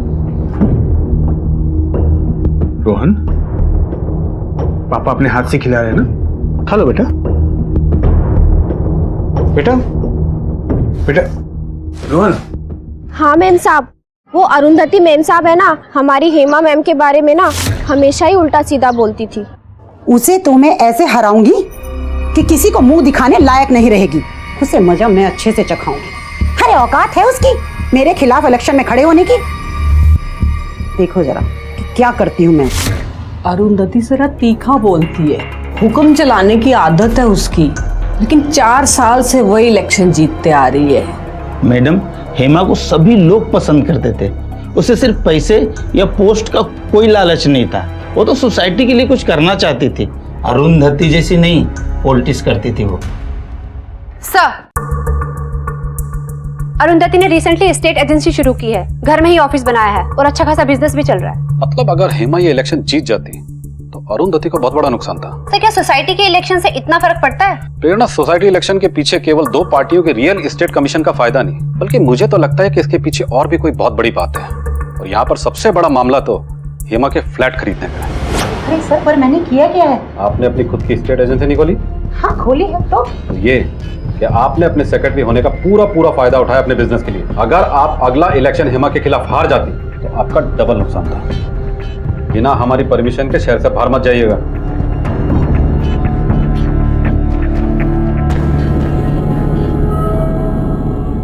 सर, अरुंधति जैसे घमंडी और कुर्सी की भूखे जैसे इंसान के लिए क्या इस सोसाइटी का इलेक्शन जीतना उतना जरूरी था? हाँ, उसे हेमा से खतरा था, क्योंकि सोसाइटी के लोग हेमा को उससे ज्यादा पसंद करते थे। फिलहाल तो हमें इस बात का पता लगाना है कि अरुंधति को हेमा से ऐसा क्या खतरा था जो उसने हेमा का मर्डर करवा दिया। हमें सोसाइटी इलेक्शन की तह तक जाना होगा। सर, क्या मिला तुझे ये सब करके? तेरी बेटी की उम्र की हूँ मैं, सब तेरी वजह से हो गया। कमीनी मैं है, कमीनी तू है। हेमा के पास काम करती थी। चुगली करते, पता पहले करो, खुद के काम में ध्यान दे। आई बड़ी मेरे को सिखाने को, दूसरे के घर में आग लगाती फिरती है। मैं आग लगाती है? हेलो, क्या मैडम देखो ना, इससे बात करती है। मैडम यही पहले शुरू की थी। चुप करो तुम लोग, पहले चुप करो। सर, वो दोनों काम वाली बाई इसलिए लड़ रही थी क्योंकि रिसेंटली प्रहलाद ने रानी को काम से निकाल दिया था, क्योंकि उसे पता चल गया था कि उसके घर की सारी खबरें पूरी सोसाइटी में दे रही है। इससे पहले शशि उनके घर पे काम कर रही थी और टाइमिंग की वजह से हेमा ने शशि को निकाल के रानी को रख दिया। इसका मतलब शशि सोसाइटी के सारे राज जानती होगी, और अगर ये हेमा और जय के घर काम करती थी तो दोनों घरों की बातें से पता होगी। चलो शशि का हाल पूछ के आते हैं।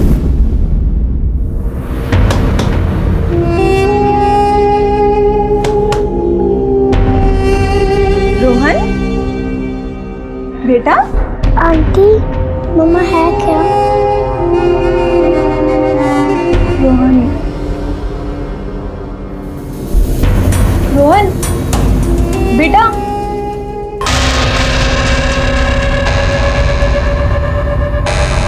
सर, ये फोन तुम्हारे यहाँ से एक्टिवेट हुआ था? जी सर। तुम्हारे पास कैसे आया? जी सर, एक आदमी बेच कर गया था हमारे पास। जानते हो उसे? नहीं सर, उसको जानता नहीं। उसकी शक्ल याद है तुम्हें? हाँ सर, शक्ल याद है। उसका स्केच बनवा सकते हो? हाँ जी, बनवा सकते हो।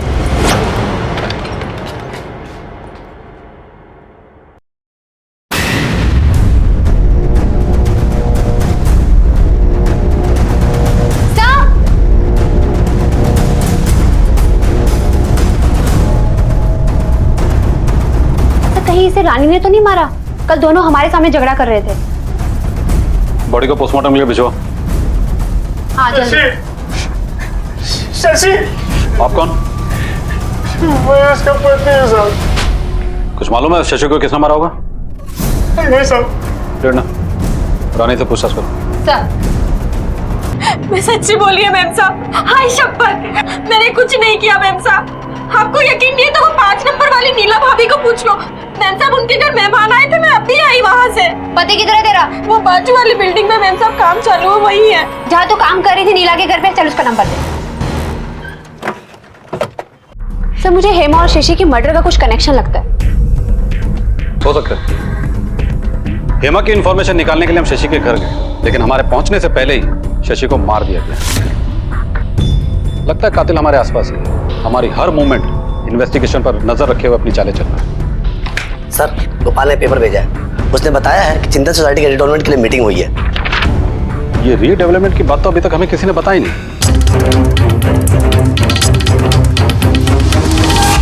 अगर चिंतन सोसाइटी की रीडेवलपमेंट डील फाइनल होती तो सोसाइटी के सेक्रेटरी को कितना कमीशन मिलता? कमीशन? कैसा कमीशन सर? इस कमीशन की बात। ज्यादा भोला बनने की जरूरत नहीं है। हमारी चिंतन सोसाइटी के सेक्रेटरी से बात हो चुकी है और मेंबर से भी। बेहतर होगा तुम्हारे लिए सच बताना, वरना तुम्हारी ये रिपोर्ट जाएगी सीधे कॉर्पोरेशन में।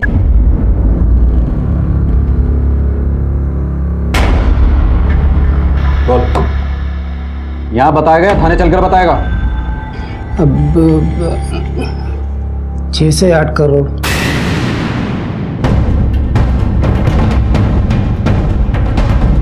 प्रेरणा, इस बिल्डर के कॉल डिटेल निकालो, ऑफिस और घर दोनों के।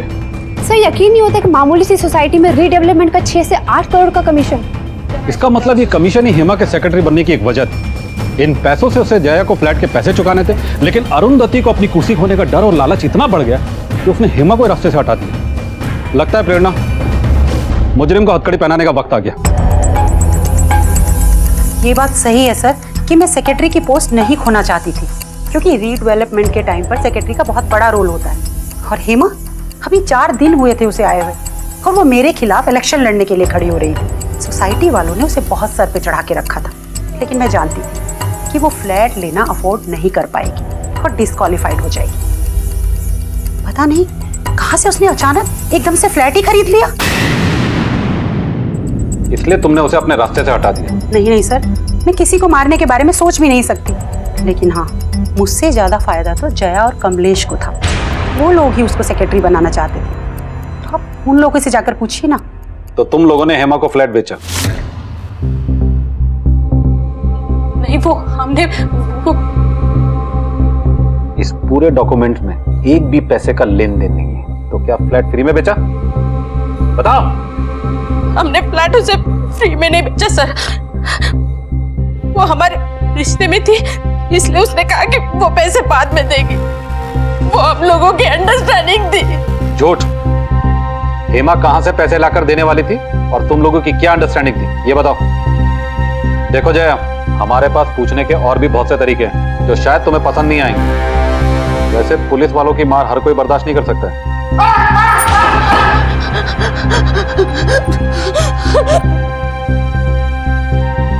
उनके डर से साहब। किसके? मेरे पति के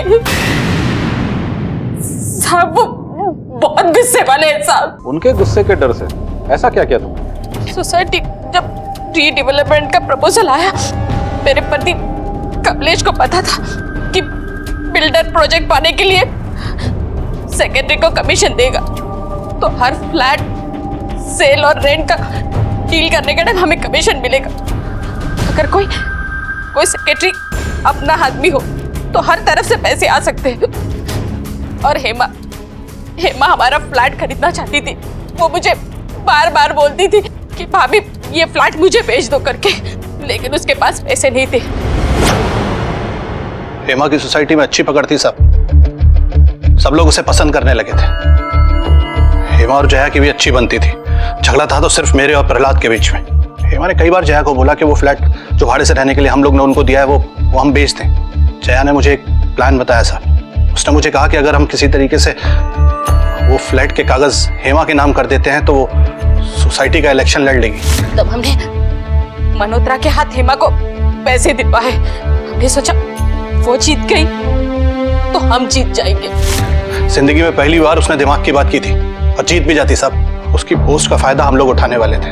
बिल्डर से बात हो गई थी, मोटा कमीशन आने वाला था साहब, और वो कमीशन में हेमा का भी हिस्सा था। और वो कमीशन के पैसे से हेमा वापस हमको फ्लैट के पैसे देने वाली थी। सबका फायदा था साहब। तो तूने हेमा को मार दिया? कैसी बातें कर रहे हैं साहब? अभी बताया ना, उसके जिंदा रहने में मेरा फायदा था। मैं काय को मारेगा उसे? उल्टा उसके मरने से मेरे को लॉस हुआ है। फ्लैट हाथ से चला गया और ऊपर से जो कमीशन का पैसा आने वाला था वो सारे रास्ते बंद हो गए। अगर कमलेश और जया ने हेमा को इलेक्शन में खड़ा करवाया तो वो लोग उसे क्यों मारेंगे? इसमें तो उन लोग का नुकसान है। फिर हेमा को मारा किसने? अरुंधति ने भी अभी तक मुंह नहीं खोला है।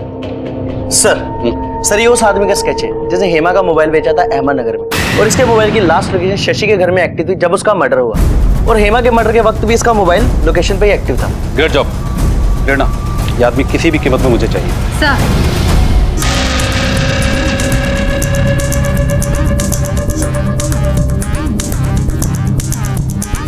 साहेब भेटला तुमचा शिकार इथेच आहे। मैं नजर रखा हूं, आप जल्दी आ जाइए।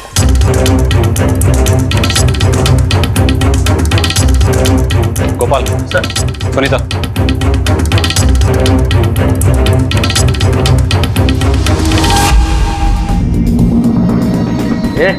चलो पुलिस चल। सब क्या हुआ सर? अरे चल बता।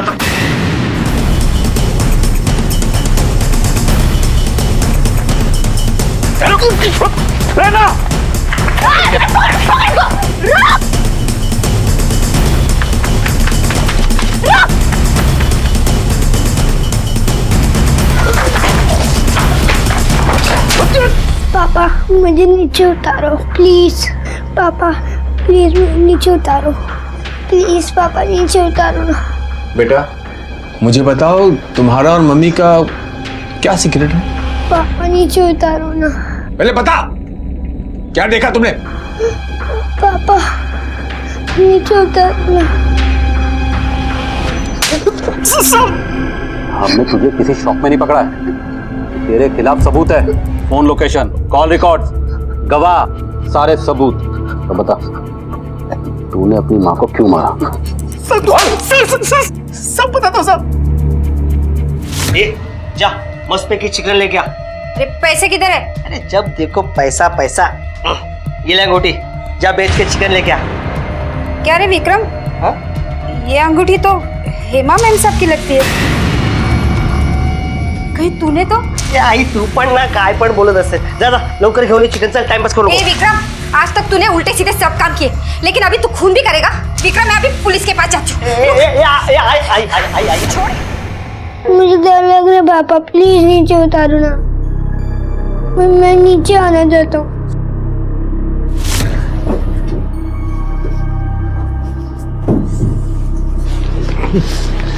चुप हो जा, चुप हो जा, चुप हो जा। अरे तू बता था क्यों नहीं कि क्या देखा तुमने? हाँ? हेमा को क्यों मारा? सब बता दो सब। मैं उसे मारना नहीं चाहता था साहब, सिर्फ धमकाना चाहता था। मैं जब उसे धमकाने गया ना तो उसने मुझे पहचान लिया साहब।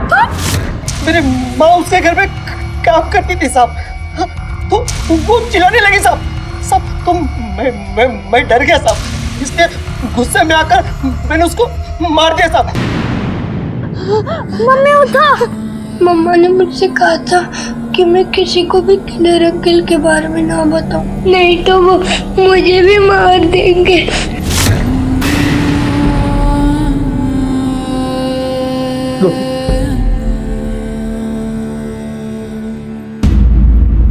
गलती से हो गया साहब। किसके इशारे पे तूने हेमा को धमकाया?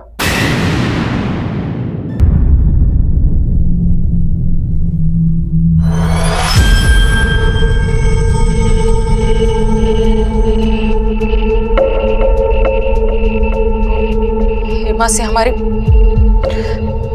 फाइनल डील तो हो गई, मनोतरा से पैसे भी दिलवाए, और जब हेमा एक दिन हमारे घर आई तो उसने मेरे और मेरे पति की बात सुन ली।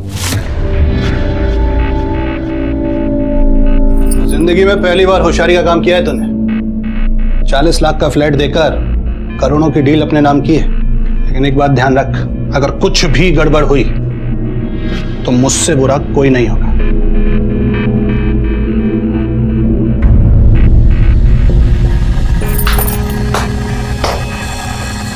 वाह भाभी वाह, मुझे महारा बनाकर बाजी जीतना चाहती हो आप? मतलब फ्लैट के पैसे भी चाहिए, बिल्डर का कमीशन भी चाहिए, स्टेट एजेंसी का बिजनेस भी चाहिए, मतलब सारी मेहनत मैं करूं और फल खाओ आप? हाँ?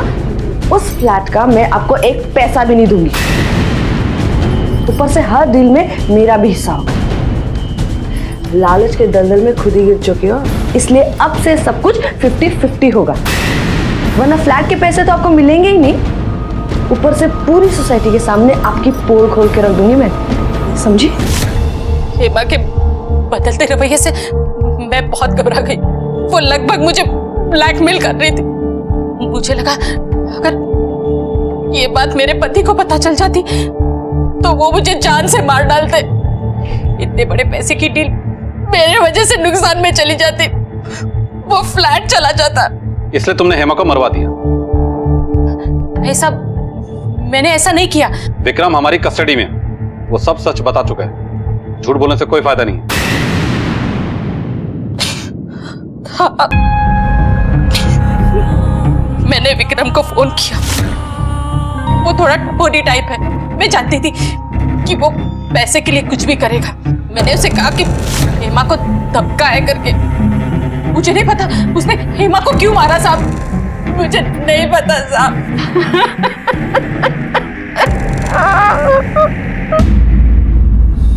अपने चाचा चाची के लालच और अपनी माँ के सपने की कीमत मासूम रोहन चुका रहा था। मम्मी रोहन किसी को बताना नहीं तो वो तुम्हें मार देगा। पुलिस ने बड़ी ही चौकसी और सावधानी से कातिल और इस जुर्म से जुड़े मुजरिमों को पकड़ लिया, लेकिन इस पूरे सौदेबाजी में सबसे ज्यादा नुकसान रोहन का हुआ। उसने जो खोया उसकी भरपाई कोई नहीं कर सकता। याद रखें, हमारे बुरे कर्म कभी भी हमारे सामने आकर खड़े हो सकते हैं और उसकी कीमत न जाने वो क्या वसूल करें। इसी विचार के साथ अब मैं अनूप सोनी आपसे विदा लेता हूं। फिर मुलाकात होगी अगले एपिसोड में एक और चौंका देने वाले केस के साथ। तब तक अपना और अपने परिवार का ख्याल रखें और देखते रहें क्राइम पेट्रोल डायल 100। सबक एक को सीख हम सबको। जय हिंद। क्राइम पेट्रोल के और भी दिलचस्प कहानी देखने के लिए हमारे चैनल को सब्सक्राइब करें और बेल आइकॉन दबाना न भूलें।